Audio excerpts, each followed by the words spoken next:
I think we're seeing the world sort of move in an entirely new direction. I would argue this is the end of Sykes-Picot. I think the maps are going to change. I'll be very surprised if all these family dictatorships in the Persian Gulf survive in their current form. I think the damage that's being done economically is going to stay with us for some period of time. The Indians have already turned to purchase oil again from the Russians, and that makes perfect sense for them. I'm surprised they ever went along with us to begin with. The dollar is losing airspeed and altitude.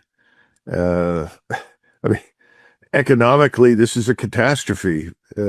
Financially, for us, I think it's a disaster. It's going to take more time, but over time, it's going to get worse for us. Remember, we are the ones that have been boasting to the world about how powerful we are and how the entire world needs to shake in fear of the American military power. Well, then people are going to expect us to perform. Iran, on the other hand, hasn't got to do anything other than survive.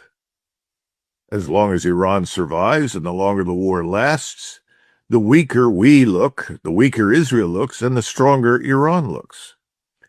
And I think Iran is going to survive. I don't see any evidence that it's going to suddenly pick up the phone, call Washington, and beg for mercy. Don't see that happening. So we're in a real trick. I think at the end of the day, we're going to be swept out of the region. Look at what's happening in Iraq right now. The Shia are rising, and the Iraqi government wants us out of the country. It's wanted us out for years. I think we're going to have to get out. I don't think anybody living in the Gulf is going to want us in proximity to any of their harbors or airports or anything else. So I think this is a developing disaster for us. And Israel's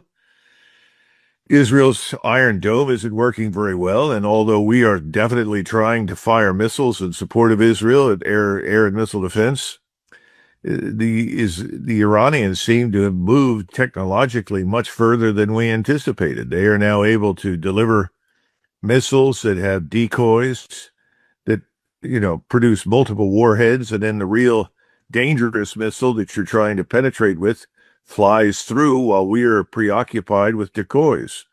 So this is not working terribly well for us.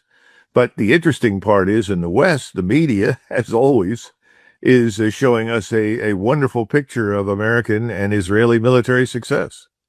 It's quite astonishing. I don't think that's the picture the rest of the world is beginning to get. So I think we're seeing the world sort of move